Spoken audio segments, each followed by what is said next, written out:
alat bukti, barang bukti yang dikatakan Saksi. 1,5 meter itu kan milik korban, nggak boleh dikasihkan. Itu kan Hmm. peluru korban. Kalau untuk WL atau wajib lapor dia rajin. Ya. Tapi di dalam menjawab pertanyaan BAP, itulah yang terjadi. Saya Oke. tidak mau menjawab mana ijazah Pak Jokowi. Kemudian sekarang dia kebingungan sendiri gitu. Jangan sampai ada Prapit 3 lagi. Jangan sampai, kalau itu pun dilakukannya juga saya lihat tidak ada bobotnya ya, tidak akan bisa menghentikan pokok perkara. Itu aja. Kalau takut angkat bendera putih. Kalau Tifa bilang dia tidak pernah menghina Jokowi, itu dia berbohong. Berbohong. Dia sekarang ini kayaknya sudah mulai ketakutan. Kalau benar itu bukan ijazah Pak Jokowi, kenapa dia memberikan pernyataan bahwa ijazah Pak Jokowi palsu? Pidananya di sini.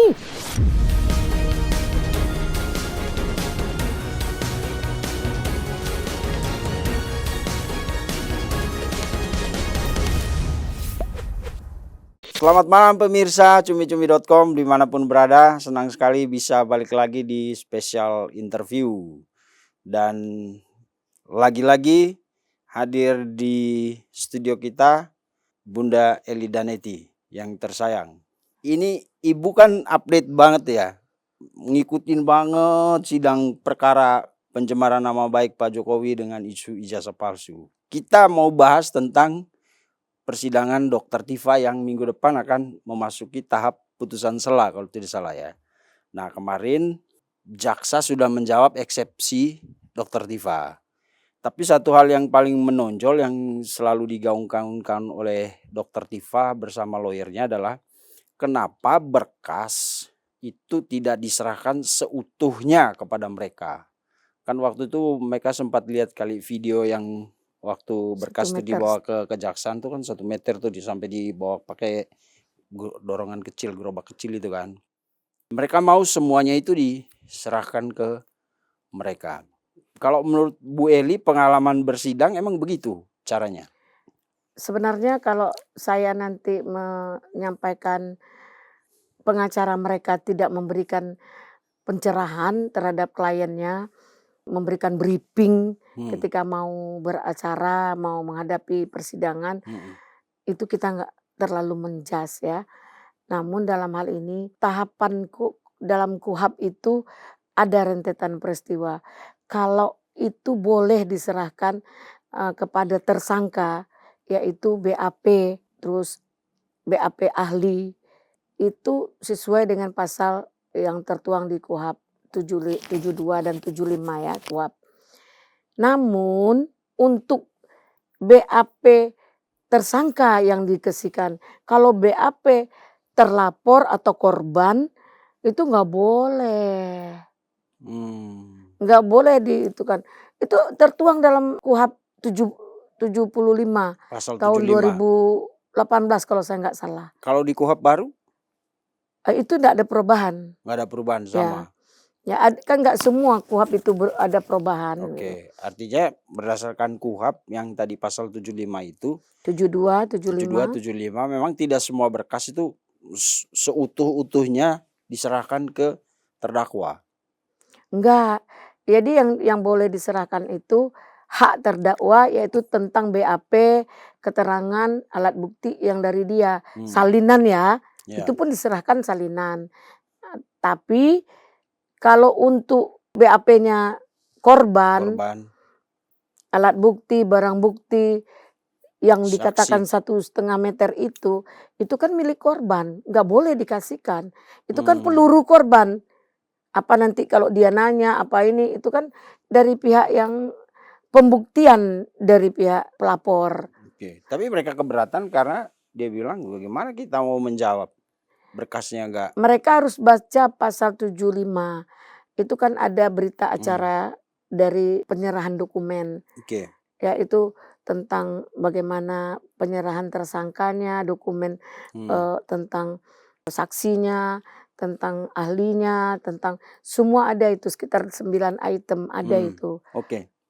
Mungkin kalau kita balik lagi Bu, karena dulu kan dan itu juga diceritakan Rismond bahwa waktu mereka diperiksa di kepolisian, di penyidik, itu setiap kali jawab mereka selalu bilang, ya kita nggak mau jawab kalau Pak Jokowi nggak tunjukin ijazahnya. Jadi akhirnya polisi mungkin data-data yang bisa dikonfrontir polisi waktu itu kan akhirnya mereka jadi tidak tahu karena mereka nggak mau jawab sama sekali, begitu ya?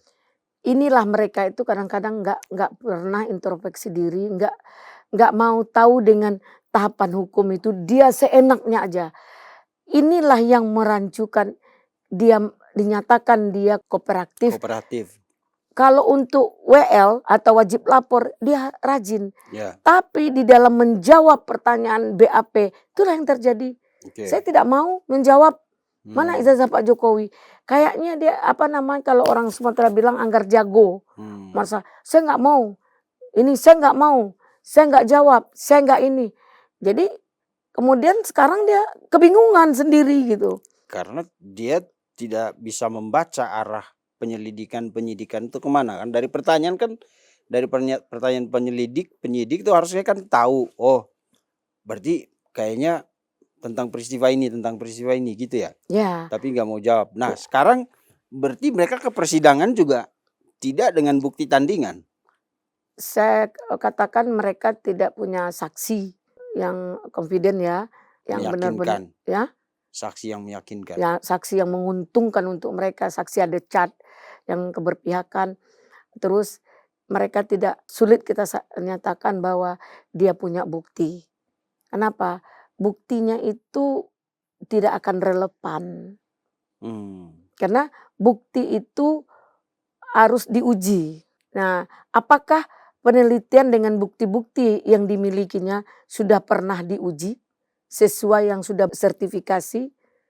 Kaliberisasinya seperti apa buktinya itu? Jadi paling begini ya, kemarin Tifa itu menyatakan bahkan tim-timnya menyoraki, "Hei Jokowi kenapa nggak datang?"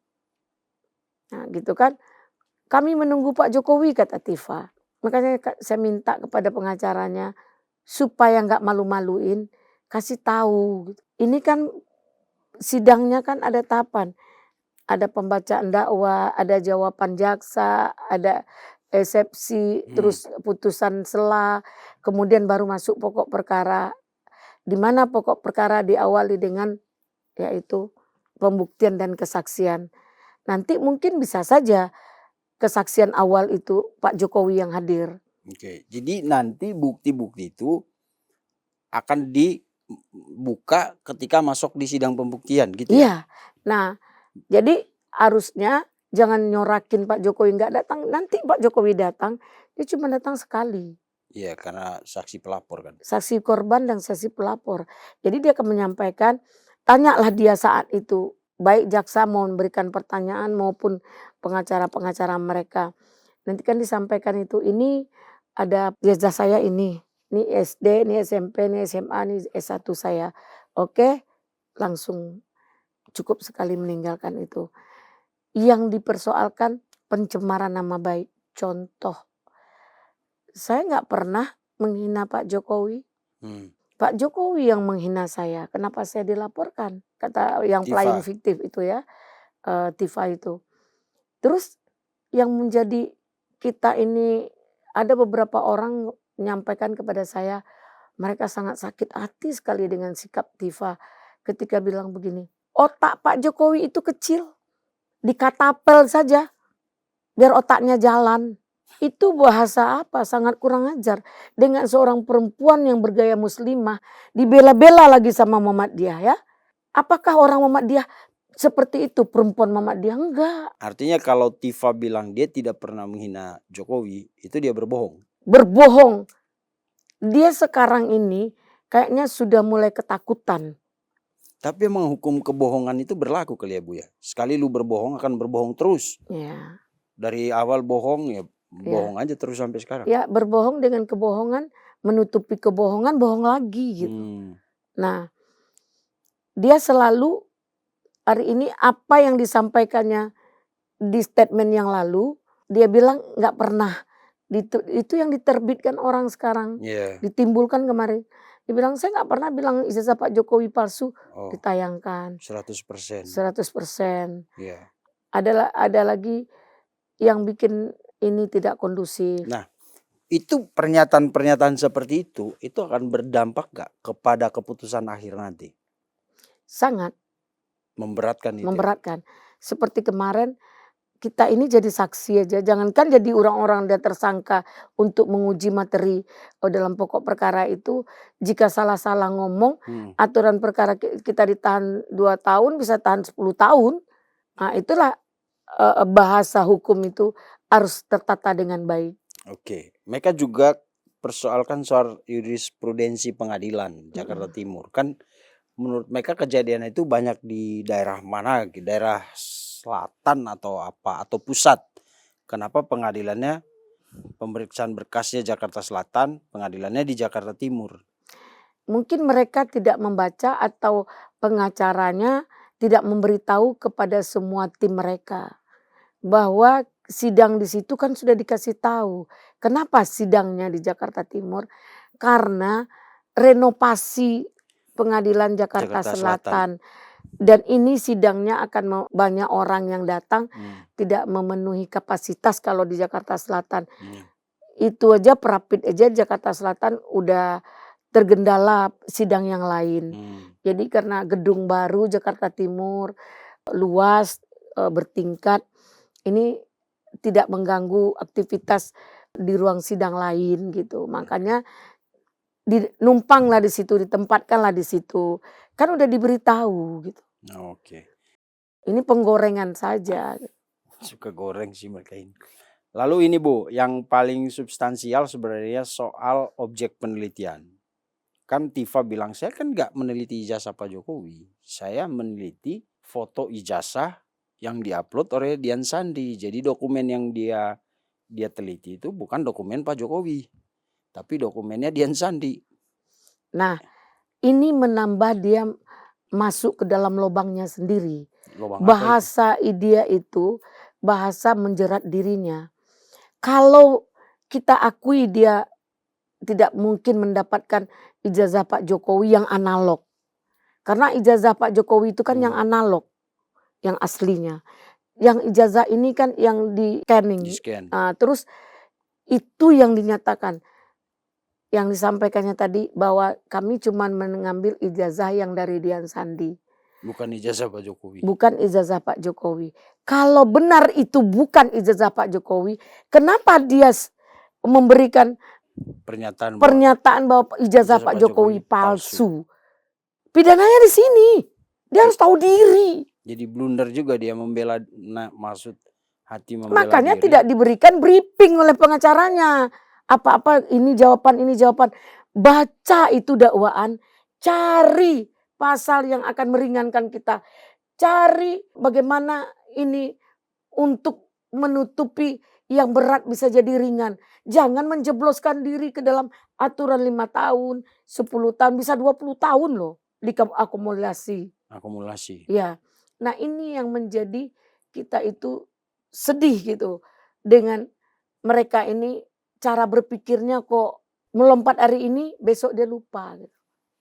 Jadi kalau melihat persidangan Dokter Tifa udah 3 kali sidang ya Bu ya? Iya.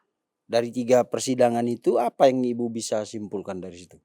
Tidak nyambung antara apa yang tujuan dari dakwaan dengan statementnya. Karena dia menjawab dan memberikan statement-statement saja. Bukan membantah.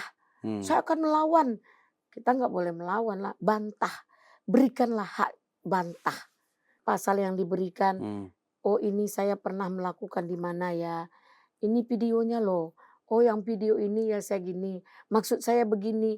Hanya itu yang bisa dilakukan. Jangan mau masuk sidang cuap-cuap. Terus pulang keluar dari sidang mulai kicau-kicau lagi, cuap-cuap lagi. Di dalam persidangan blank, nggak nyambung apa yang dimaksud. Dia bilang, saya nggak menghina, saya nggak tahu. Jadi pasal yang itu tidak ada pembahasan, belum ada dibahas. Oke, misalnya soal Kasihan lah. pasal ITE yang ancamannya berat itu. Undang-undang ITE yang 32 itu kan mentransmisi, merubah, mengurangi, menambah.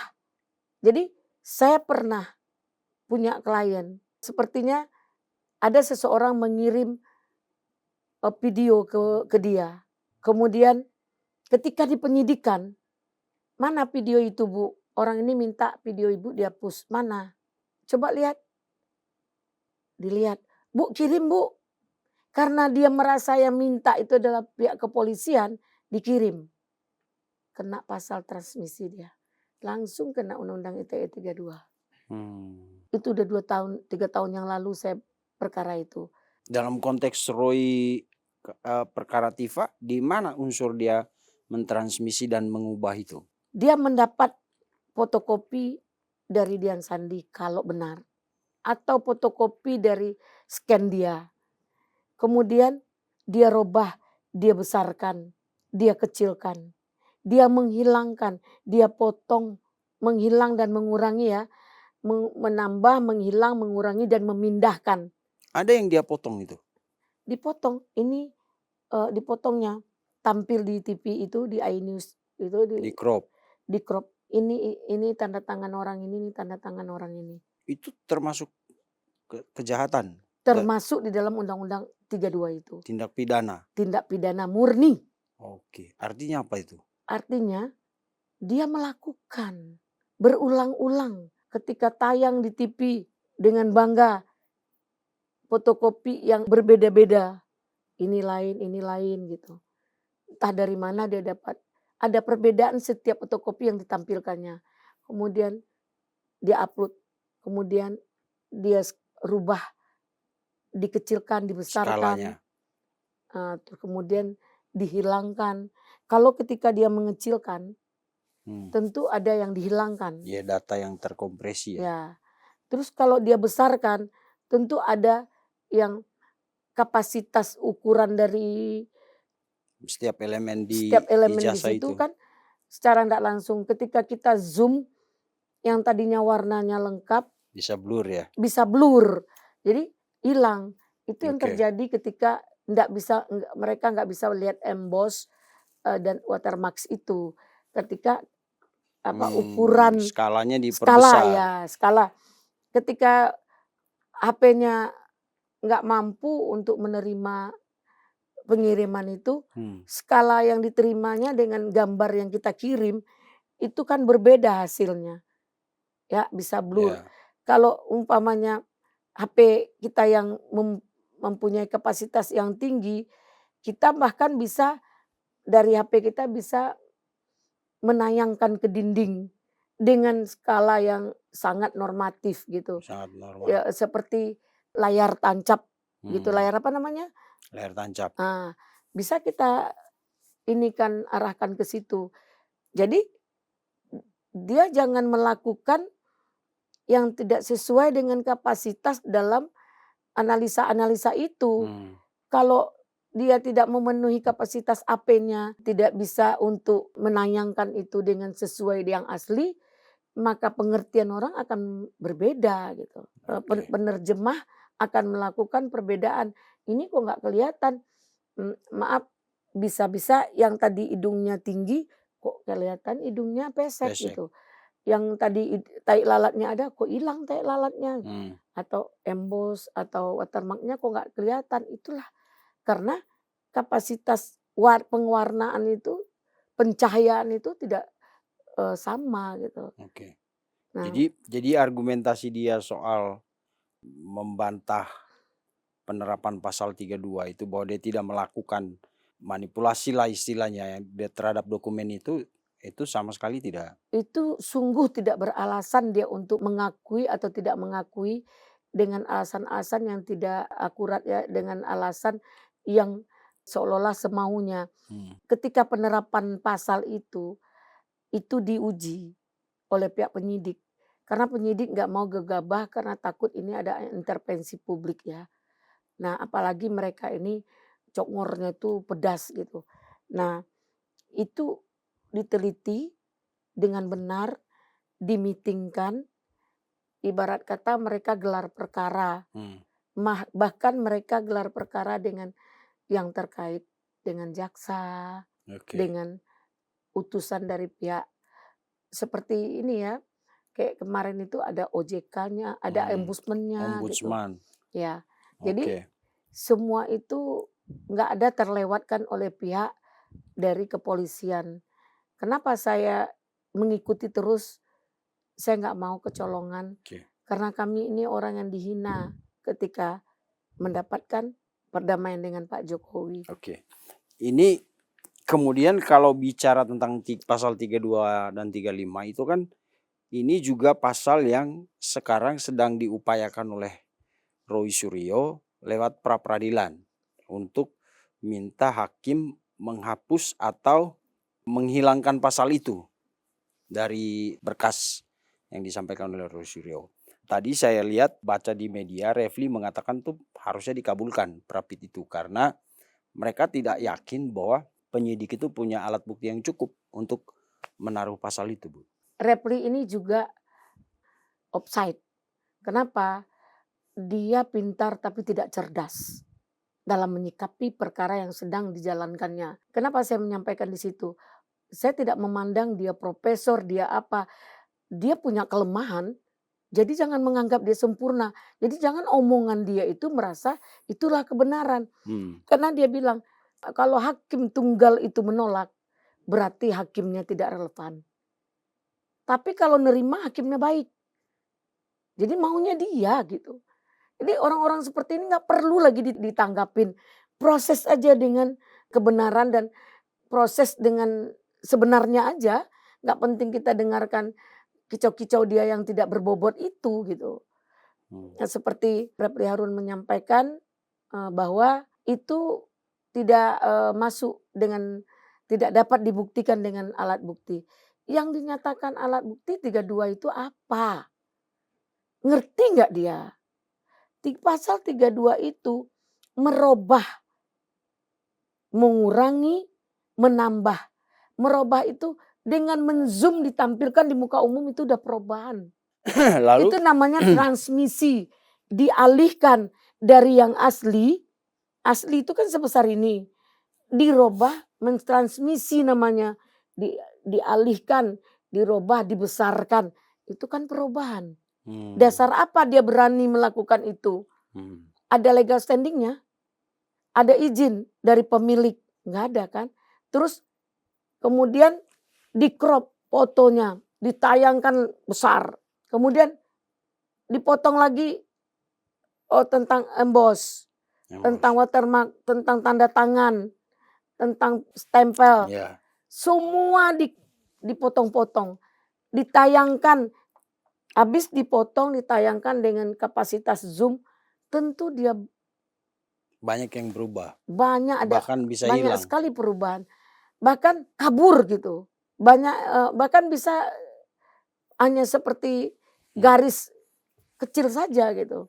Oke. Nah, dalam hal ini itu yang dikatakan pasal 32 itu yang disampaikan terkandung dalam butir pasal KUHP tersebut menyatakan apabila melakukan yang bukan hak, merubah, memindahkan, kan dirubah dipindahkan ke layar dari ini, dihilangkan, ditambah. Bisa saja ketika dia me-zoom itu ada titik. Ada tentang pencurian dokumen, Bu, di situ ya? Di pasal 32 35 itu. Karena itu salah satu, tidak ada satupun saksi yang melihat Roy melakukan itu, mengubah ini atau mencuri dokumen itu nggak ada. Dia mengambil, kan ada yang dibawanya ada 5 contoh. 5 contoh diambil dari katanya dari Dian Sandi. Dian Sandi punya itu, dia datangin Pak Jokowi, Pak maaf saya mengupload ini loh. Ya nggak apa-apa kata Pak Jokowi. Dia cukup segitu, nggak ditambah, nggak dirubah. Pernah nggak Dian Sandi menayangkan? Pernah nggak Dian Sandi masukkan kepada layar yang gede gitu? Kan nggak ada. Nah, kenapa dia melebihi itu? Dia rubah. Apapun yang dia lakukan, tidaklah milik Pak Jokowi. Milik Pak Jokowi analog. Oke, kita setuju dengan statement dia. Tapi belum pernah melihat analog, belum pernah menguji, meneliti ijazah analognya. Kok berani Pak Jokowi jahat, ijazahnya palsu. Kenapa menyampaikan ijazah orang palsu? Sementara yang diteliti Yang katanya diteliti, dia sendiri hari ini mengakui ijazah Pak Jokowi kan analog. Kan dia sendiri yang membuka aibnya sendiri gitu. Inilah hukum Tuhan ini. Jadi kita tertawa saja.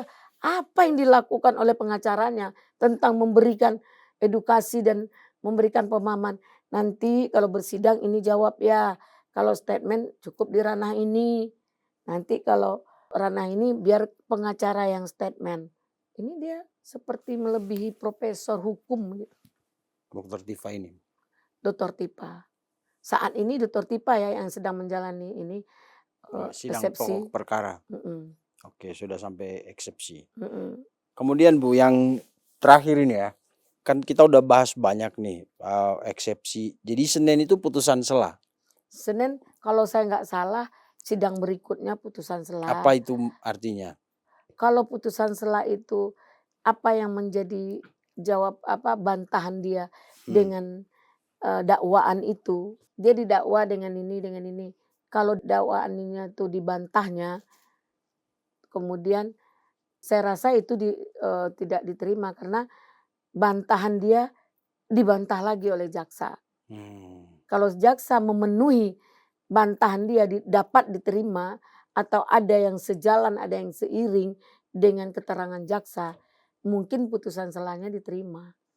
Oke. Dan kita minta juga ini nggak perlu diterima karena kita harus masuk pada pokok perkara. Biar apa yang menjadi bahan dari mereka selama ini yang dibuatnya, yang dinyatakan, yang disampaikannya kemana-mana berhari-hari, berbulan-bulan.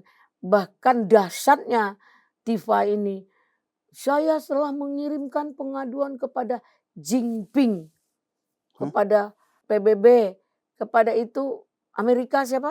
Donald Trump. Donald Trump. Satu lagi presiden apa? Ada 3 presiden dunia bahwa dia dikriminalisasi oleh Jokowi, oleh negara Indonesia. Kalau saya itu, saya usir dari Indonesia nih.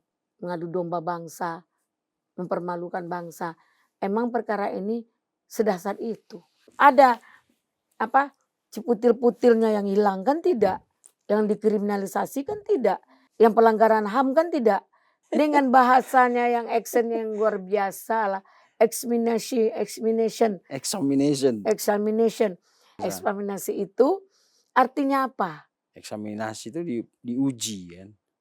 Pengujian menurut siapa? Dia kan. Sementara ilmu hukum ini tidak eksaminasi. Yang melakukan dia seperti itu. Kok dia yang uji? Kok dia yang uji?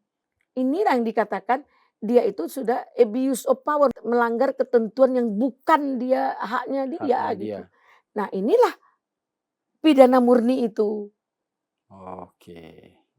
Jadi dia melanggar pidana apa saja yang dilanggar. Saya minta juga kepada pengacara Pak Ibu Tipa ini. Seperti Pak Al-Katiri. Begitu selesai sidang. Duluan di depan. Berdiri. Pegang mic. Yang ngomong Tipa.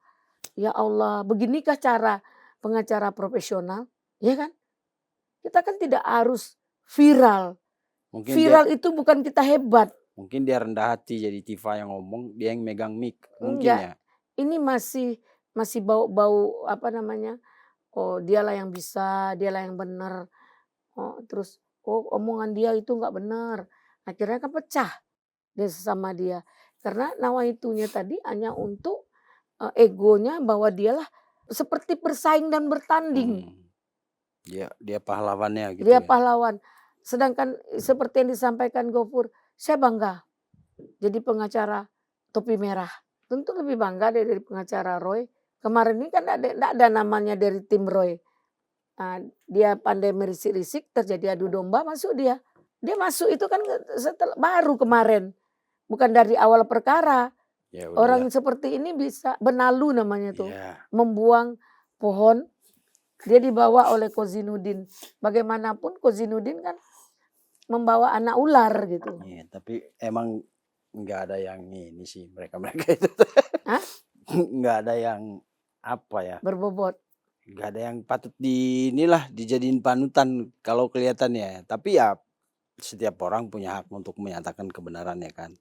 Cuma ya sayang aja karena dengan mereka pecah itu kan jadi kelihatan gitu di Ya, publik. kalau saya bisa minta ya kepada untuk perkara seperti ini, ada beberapa teman dari pengacara juga masukkan surat permohonan pada Mahkamah Agung agar perkara ini cepat disidangkan dan prapitnya sudah tidak relevan lagi. Terus ada juga yang buat surat kepada pihak jaksa karena mereka tidak sesuai dengan ketika dia tidak ditahan Penanganannya. itu, bahwa dia tidak akan mengulangi perbuatannya. Yang dimaksudkan tidak mengulangi perbuatan itu kan mencemarkan nama baik orang, Hmm. tapi masih dilakukannya, Jadi makanya apa yang diminta? ah, Apa yang diminta sama beberapa lawyer itu? ya agar dia ditahan gitu, Ditahan. ya, diamankan untuk agar sidang itu, berjalan dengan lancar. Seperti kemarin itu, ada pihak dari pendukung Pak Jokowi itu hadir, disorakin sama mereka, "Woi Termu ngapain di sini? Termu ngapain di sini?" Jadi pengadilan itu milik mereka. Seolah-olah itu, mereka Hanya itu adalah segalanya, hanya mereka mereka yang boleh datang. nyorak-nyorakin gitu. Nanti ditabok orang baru tahu, ya kan? Jadi artinya Kok seperti ikut jadi ikut emosi? iya maksudnya. Nah tapi kadarulahnya, dia diusir keluar. Ya memang harus begitu. Heeh, Karena pengadilan itu milik kedua belah pihak harusnya mhm. kan. Nggak boleh apalagi kursinya dibagi. Kalau ada 100 kursi mereka 75 yang lain 25 aja kan nggak boleh. Ya Nggak karena perlu. selama ini mereka terkena bobok dengan, di satu media, dia boleh masuk sampai 100, Ya orang itulah. lain cuman dibatasi cuma 5, 4, Tapi 3 pengadilan gitu. itu kan bukan studio TV, studio podcast, beda lah. Iya, Dan harusnya ya pihak keamanan pengadilan juga harus tegas. Jangan dibiarin lah siapapun ya, mau pihak Pak Jokowi, pihaknya Roy, pihaknya Tifa, kalau reses usir aja, harus iya. tegas gitu. Ya kemarin itu kan saya mendengar dari beberapa pihak dari relawan ya, dari orang-orang Pak Jokowi, kita harus mengadakan action kapan perlu melebihi dari kapasitas mereka. Mereka itu kan baya-baya Ibu Eli gitu, udah tua-tua gampang diusir kan itu maksud mereka. Terus satu, yang kedua mereka memberikan kita tidak nyaman gitu, nyorak-nyorakin gitu. Apalagi kemarin kecolongannya tidak ada pemantauan ketika penangkapan. Jadi mereka hanya seolah-olah pihak Pak Jokowi nggak ada gitu. Tangkap Jokowi. Terus mereka tuh sepertinya blunder gitu, Oh blunder. blunder. Terus dan memberikan arogansi gitu. Nah, nanti ini Pak Jokowi ini luar biasa. Orang-orang seperti ini bisa dihadirkan oleh pihak relawan itu 1.000 katanya. Tapi Pak Jokowi melarang, Iya ngapain. jangan kita lawan orang yang tidak mungkin kita harus melawannya gitu. Ya, kan udah urusan pengadilan. Heeh. Kan Oke. kita tunggu aja keputusan pengadilan. Ya. Kecuali fisik kita diganggunya, disentuhnya, kecuali di depan kita disorakinnya. Tapi itu pun harusnya diserahkan ke pihak hukum. Makanya Iya, memang ya seperti saya itu melaporkan si Mary itu. Mary hmm, Lampung itu kan tadi LP-nya kan lagi ada kesaksian penambahan itu, oh, lagi dibawa ke labor tentang hasil video-videonya apa, penghinaan dan pencemaran nama baiknya gitu. kita cukup dulu ya Bu. Kayak gosip jadinya kita nanti ngomongin orang-orang ini. Iya, Tapi intinya bahwa secara hukum tadi Ibu udah katakan eksepsinya Dokter Tifa itu tidak masuk, tidak substansial lah ya. Yang iya, didakwakan A, eksepsinya dia B gitu. Karena di dalam persidangan itu kita butuh menjawab dakwaan itu Ya, agar tuduhan dari jeratan hukum dari pasal itu bisa diringankan atau ya, dimenangkan. Nah, di situ baru berjuang menang kalah gitu. oke. Nah, dan juga tentang Rapid Roy, Roy, semoga besok diputuskan dengan ditolak dan lanjut pada pokok perkara ya. dalam minggu depan. Jangan sampai ada Rapid 3 lagi. Jangan sampai kalau itu pun dilakukannya juga saya lihat tidak ada bobotnya ya, tidak akan bisa menghentikan pokok perkara, itu aja. Kalau takut angkat bendera putih, Mm-mm. itu aja. Datang ke Solo. Datang ke Solo, Tapi Pak Jokowi udah ke Jogja. Pak Jokowi udah ke Jogja. Ya, kalau dia ke Solo, Pak Jokowi udah ke Jogja. Nggak ketemu maksudnya. Oh, Kesempatannya kayak udah iya. selesai deh. Ya berarti Pak Jokowi pintunya udah ditutup yang di Solo? Pintu belakang masih, Oh, pintu pintu depan. belakang masih. Mhm. Jadi mungkin itu ya. Iya gitu Bu. Soalnya kalau ngomongin, karena kalau dilihat pun hampir semua argumentasi yang mereka sampaikan di ruang persidangan itu sudah sering kita dengarkan ketika mereka berdebat di TV. Jadi ya, Tapi kok sekarang dibantahnya? ya itu makanya tergantung majelis, tergantung hakim tunggal. Kalau di TIFA kan tergantung majelis hakimnya. Kalau di Prapitnya Roy ya tergantung hakim tunggal itu. Ya mudah-mudahan apapun keputusannya nanti ya emang itu ya keputusan yang memang seadil-adilnya dan sebenar-benarnya. Karena kalau tidak ya rusaklah negara ini. Jangan sampai nanti kayak Kalau putusan, dari pokok perkara sidang TIFA itu lama lagi. ya, Bisa-bisa akhir ya itu Desember. emang pasti lama. Artinya kan kalau di Prapit Roy ya mudah-mudahan keputusannya benar-benar sesuai dengan Si fakta pokok perkara. persidangannya. Iya. Mhm. Kalau TIFA ya kita tunggu. Mudah-mudahan nanti di ujung ini semuanya jadi kelihatan terang benderang. Dan Ya. sebenarnya dari sekarang juga udah kelihatan, tapi kan Mhm. kalau kita bantah-bantahan juga nggak penting karena ujungnya nanti kan palu hakim Iya. gitu. Ya kan makanya sebelum palu hakim minta pengacaranya itu berikanlah pembuktian, kesaksian agar due process of law yang dijalankan oleh pihak kepolisian itu bisa dibantah, bukan dilawan. Kalau ada perlawanan pasti ada kalah menangnya juga gitu. Oke, ya udah pokoknya biarkan itu jadi tugas pengacaranya Tifah lah Bu. Kita tunggu hasil akhirnya aja nanti. Ya, Semoga kita prosesnya hanya minta supaya jangan terlalu banyak lah omong-omong lagi gitu. Nggak perlu jalani aja lah persidangan itu gitu. tapi susah juga ya kalau mereka nggak banyak ngomong. Nggak maksudnya yang dibahasnya yang tidak berbobot gitu. Ya, bukannya dari awal begitu kalau kata orang. Mhm. Jadi mau suruh mereka ngomong berbobot sekarang kayaknya agak repot ya Bu ya. Udah Atau nggak ini gimana? lagi ya, Iya. udah belepotan ya. Ya kalau belepotan Ibu yang ngomong bukan saya Iya yang udah ngomong. belepotan. Oke Bu Eli, terima kasih. Nanti kita tunggu hari Senin keputusan Prapitya Roy dan keputusan selanjutnya si Dokter Tifa ya. Ya kita tunggu Ya. saja. Mudah-mudahan semua berjalan baik-baik saja. Ya kalau kita dari dulu selalu mengatakan ya silakanlah bertarung perang sesungguhnya di dunia hukum itu ya di pengadilan dan wasitnya ya hakim. Mudah-mudahan semua proses ini yang sudah kita ikutin dari awal sampai kelelahan semua orang-orang baik yang terlibat langsung maupun netizen yang Muak. berkomentar di dunia maya. Mudah-mudahan pada saatnya nanti kita akan menemukan kebenaran yang sebenar-benarnya. Selamat malam, sampai jumpa di episode selanjutnya. Pasti kita pengen ekspresi mengedepankan estetika Kan dokter sampaikan. jelas tadi mendengarkan.